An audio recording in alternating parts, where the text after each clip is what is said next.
Hello, how are you today? I'm speaking from Atlanta, Georgia, and we're going to be looking at the Gospel of Matthew, which was the favorite gospel of the early church, the one they quoted most frequently. It's also the most Jewish gospel. And we're going to see that Jesus is a second Moses. And through this insight, we're going to look at a familiar passage, hopefully in a new way. And that passage is the one at the end of Matthew's gospel. Well, what do I mean when I say he's a second Moses? Moses said that there would be a prophet like him who would come and who would basically be the Messiah. You can read the whole passage in Deuteronomy 18. Christians believe that Jesus fulfilled that prophecy. Certainly Peter did. He refers to it in Acts chapter 3. Hebrews 3 verse 3 presents Jesus as a second Moses, another Moses, but in fact someone who's greater than Moses. What are the parallels? Well, they both led God's people and worked miracles, brought redemption through blood and water. Thanks to their teaching, God's people had a new identity. The first one, of course, under the Old Covenant, the second under the New Covenant. So we have the covenants. We have the connection of teaching with the mountain. Moses goes up the mountain and receives the law. We'll see Jesus on a mountain in just a moment. Also, interestingly, Moses was glowing when he came down from Mount Sinai the second time. This is in Exodus 34. Jesus also was glowing on a mountain. This is called the Transfiguration. We read about it in Matthew, Mark, Luke, and 2 Peter. Moses gave us what are called in many Bibles the 5 books of Moses, from Genesis to Deuteronomy. This is just traditional. I don't believe Moses wrote Genesis. I don't think he wrote the last chapter of Deuteronomy either. That is his death report, his obituary. But traditionally, he gave us those 5 books. And Jesus also gives, in the Gospel of Matthew, gives us 5 teaching blocks. More on that in just a moment. To clarify, so we have the 5 books of Moses, and then in the Psalms, which are also laid out in 5 books, the Psalms begin by saying that the righteous person meditates on that law, that is on those 5 books of Moses, just as Joshua 1:8 says that Joshua is to meditate on the law, same idea. But in Matthew, following the example of the first 5 books, the Torah, and of Psalms, Matthew has arranged Jesus' teaching into 5 sections. And they begin in chapters 5, 10, 13, 18, and 23. And you'll see there's an alternation of teaching section with other stories, particularly of miracles. All right. Now, just as Moses received the law which all God's people were bound to obey, so Jesus gives us new covenant teaching that we must obey. I want to focus on that word teaching. Now, of course, there are some differences. In Exodus 19, God's people received the commission to be a light to the world even before Moses goes up the mountain and receives the law. The commission comes first. In Christianity, they're more closely connected. In Matthew 28, we find Jesus on a mountain, whereas Moses ends his life on a mountain. Let's talk more about that. In Matthew 28, we do not find Jesus' last words. Matthew 28 is in Galilee. Jesus' last words were given near Jerusalem. He ascended from the Mount of Olives. He ascended from the town of Bethany. Jesus' last words may be found in Luke 24 or Acts 1. Still, the words in Matthew 28 are so important. Moses died on the mountain, Mount Nebo, whereas Jesus ascended to heaven from the Mount of Olives. Now, our text is going to be Matthew 28, but particularly the last verse. We're going to look at verses 16 to 20, but I want us to focus not so much on the evangelism side as the teaching side. Let's read this. Then the 11 disciples went to Galilee, to the mountain Jesus had told them to go. When they saw him, they worshiped him, but some doubted. Then Jesus came to them and said, "All authority in heaven and on earth has been given to me." So Jesus' early followers are Jewish. This idea of going up on a mountain and having important words, divine words for God's people, is a familiar notion in the Old Testament.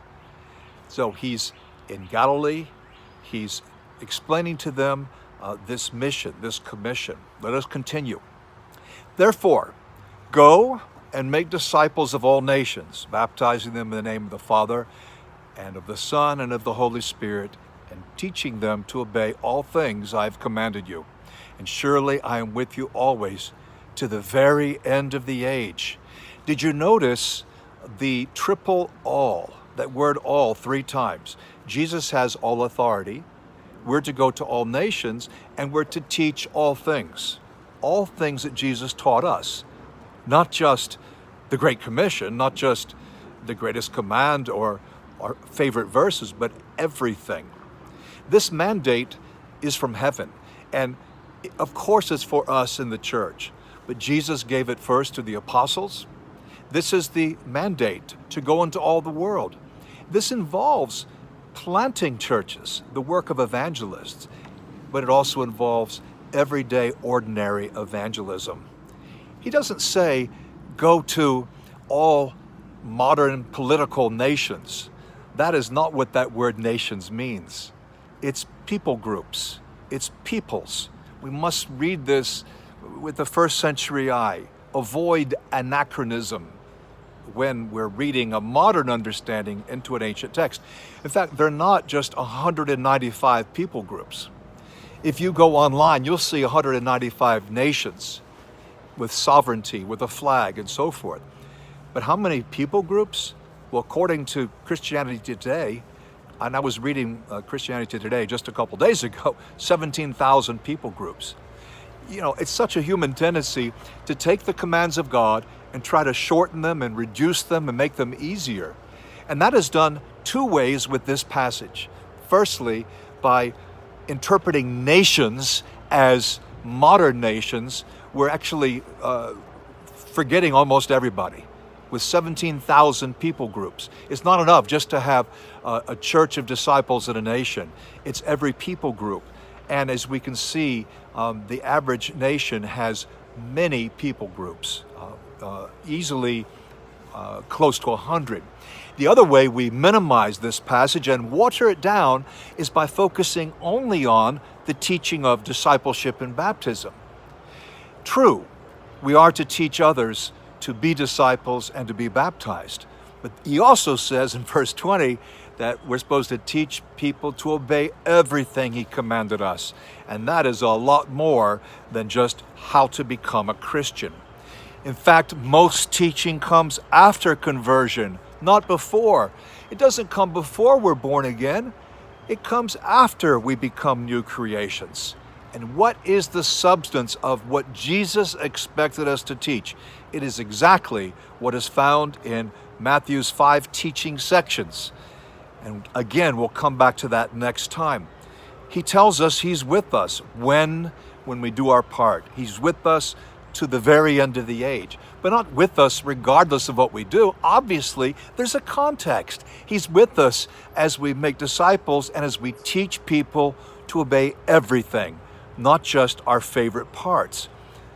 Well, how well do we know the teachings of Jesus? Do we just know key verses, strategic verses to help someone else become a Christian?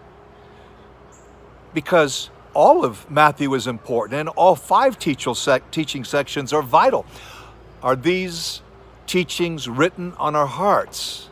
Are we intimately familiar with the teaching of the Lord? Or have we settled for something far less, that is, just memorizing a handful of verses on a number of different topics? Let's get serious now as we apply these passages. Let's get serious as we consider the import of this great verse.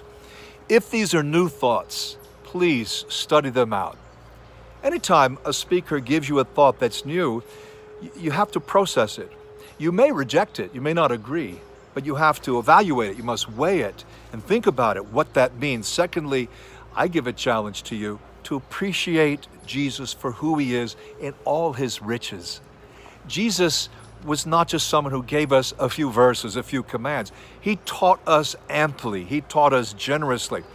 We should respect the Lord's authority. And with the Great Commission, that means we should share the gospel. It is assumed that is what the church does. We may contribute in different ways depending on how we are wired, how we have experienced Christ, and based on our abilities, our talents, our strengths, but we can all do our part, whatever that means. And not to is to disrespect the Lord. I think we should challenge ourselves in this process and push ourselves. I'm speaking to you from a neighborhood of about 90 or 95 homes, and I'm happy that we're getting more serious about taking the message to my neighbors. This is a big deal. Where do you live? Do people know the word? Are we proud that God has entrusted us with this? Yet, teaching, most of the teaching, as we see in Matthew's gospel, is not about how to become a Christian. Yes, you can find a verse here and there that refers to Christian conversion, but rather, most of that teaching is where we are to go after conversion. Where do we take people after they're baptized? They've decided to be disciples. We all know disciple means student. So what are they going to be learning? What's our goal? To teach them 40 verses that they'll memorize and that's it for their entire life? That's crazy. That's only a small fraction of what Jesus taught. We are to teach people, starting with ourselves, to seriously take everything that Jesus taught his disciples. If the Lord taught his disciples, we need to look at that. He said, teach them whatever I've commanded you. You know, generally speaking, healthy, happy churches are those who are growing in obedience to the mission. And yes, they'll normally grow in numbers, but they're growing in faith and they're growing in knowledge of the word. Therefore, go make disciples of all nations, baptizing them and teaching them to obey everything I've commanded you. And Jesus says when we do that, he's with us. Jesus is the second Moses, and we take him every bit as seriously as the Jews took the first Moses with his teaching. Now, next time, we're going to zero in on what is called the Sermon on the Mount. And those are the chapters in Matthew's Gospel, chapters number 5, 6, and 7. And I hope that this will bring some new thoughts to us and inspire us. In the meantime, keep reading the Gospel of Matthew. Learn how Jesus is like Moses and focus on the teachings that he emphasized. God bless. Till next time.